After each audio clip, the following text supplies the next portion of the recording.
Dapat walang kinikilingan, walang mga interes na pinoprotektahan, walang pinapangalagaan, kundi kapakanan ng sambayanan at katotohanan. Balitang walang bahid, walang labis, walang kulay. Serbisyong totoo lang. Oras alas 7:30 segundos, 2 minuto, makalipas ang 7 ng umaga. Handog sa inyo ng GMA at RGMA Network Incorporated sa lahat ng dako ng Pilipinas, sa Luzon, Visayas, Mindanao.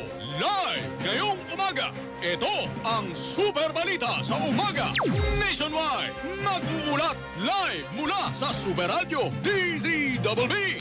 Narito sina Mike Enriquez at Joel Reyes Sober.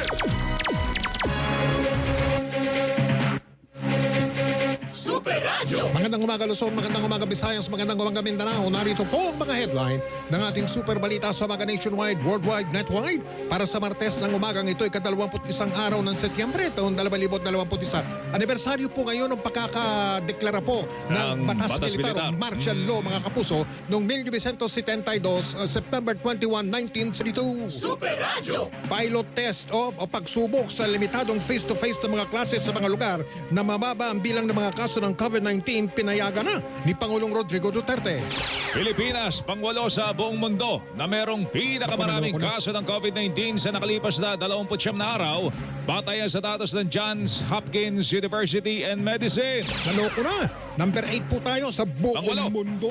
MMDA nanawagan sa pambansang gobyerno na magbigay ng ayuda sa mga lugar na isinailalim sa granular lockdown dito sa Metro Manila. Pangulong Rodrigo Duterte, pinaimbestigahan na sa Department of Health ang kumanay mga false positive na resulta na sa isinagawang COVID-19 test ng Philippine Red Cross. At si Duterte nagbabala na magkakaroon ng krisis sa gobyerno sakaling ipaaresto ng Senado ang mga opisyal ng gobyerno. Malacanang, iginit na walang kaugnayan si Pangulong Duterte sa Davao Death Squad. Yun. Sino sa Malacanang nagsabi nun? Sino sa Malacanang nagsabi nun? Mga kumpanya ng langis nagpatupad ng dagdag presyo sa mga produktong petrolyo.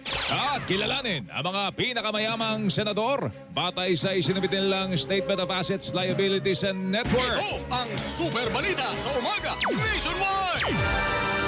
Bantay Panahon!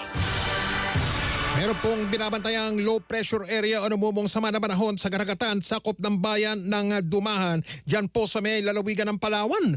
Nakapaloob ang low pressure area sa tinatawag na Intertropical Convergence Zone o ITCZ na nakakaapekto sa Katimugan Luzon, Kabisayaan at Mindanao.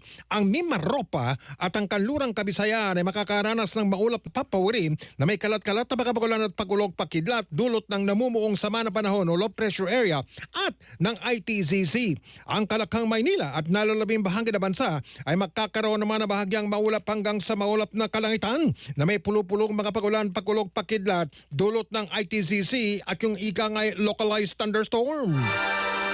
Bantay Panahon! Kayo'y nakikinig sa Super Balita sa Umaga Nationwide!